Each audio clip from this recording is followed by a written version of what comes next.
मोहम्मद आ गए, मोहम्मद आ गए,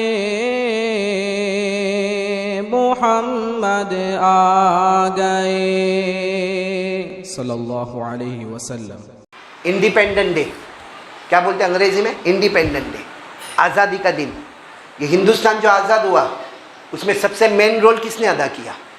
शाह अब्दुल अजीज रहमतुल्लाह अलैह के फतवे के बाद अंग्रेज से मुकाबला करने के लिए सबसे बड़ा रोल अगर किसी ने अदा किया तो फतेह अली सुल्तान रहमतुल्लाह अलैह ने अदा किया, जिनको हम टीपू सुल्तान कहते हैं। एक ज़माने में टीपू सुल्तान की सीरीज़ आती थी, क्या बेटे, उसमें बताया जाता था टीपू सुल्तान को। क्या टीपू सुल्तान ऐसे थे?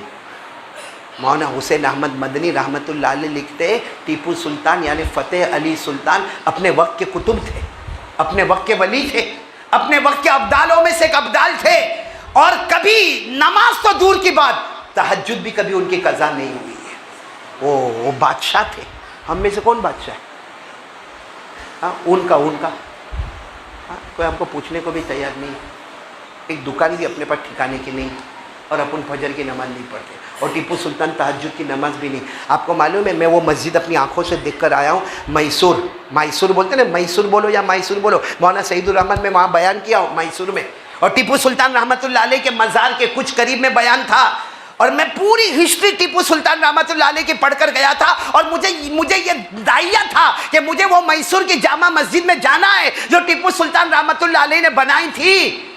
तो वहाँ के लोगों ने, अब जाहिर बात है, वहाँ कारी अहमद अली गए तो सब थोड़े आगे पीछे हुए। मैंने कहा भाई मेरे को यहाँ खाना नहीं खिलाओगे चलेगा, मुझे टीपू सुल्तान रहमतुल्लाह अलैह की बनाई हुई मस्जिद में ले जाओ। वो लोगों ने दरवाज़ा खोला, इतना बड़ा ताला लगा था, वो खोला, और उसके बाद हम गए। मेरे साथ बहुत सारे साथी थे, हमने 2 रकात नमाज़ पढ़ी और मैंने बहुत दुआ मांगी, क्योंकि टीपू सुल्तान रहमतुल्लाह अलैह ने जब ये मस्जिद बनाई ना, और मस्जिद बनाई ना, 1000 उलमा को जमा किया था।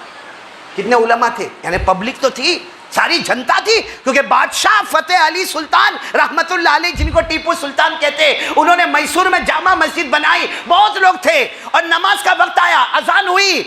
अब ऐसा था कि भाई नमाज कौन पढ़ाएगा? 1000 उलमा, 1000 उलमा। इसमें सबसे बड़े कारी कौन है? इसमें सबसे बड़े अदायगी वाले कौन है? इसमें सबसे बड़े इल्म वाले कौन है? टीपू सुल्तान रहमतुल्लाह अलैह आए और ऐलान किया, 1000 उलमा है, नमाज कौन पढ़ाएगा? मैं फैसला करता हूँ। नमाज वो पढ़ावे जो साहिबे तरतीब हो, साहिबे तरतीब हो। साहिबे तरतीब यानी जिसकी फ़र्ज नमाज कभी छूटी ना हो, और अगर छूटी हो तो कज़ा कर लिया हो।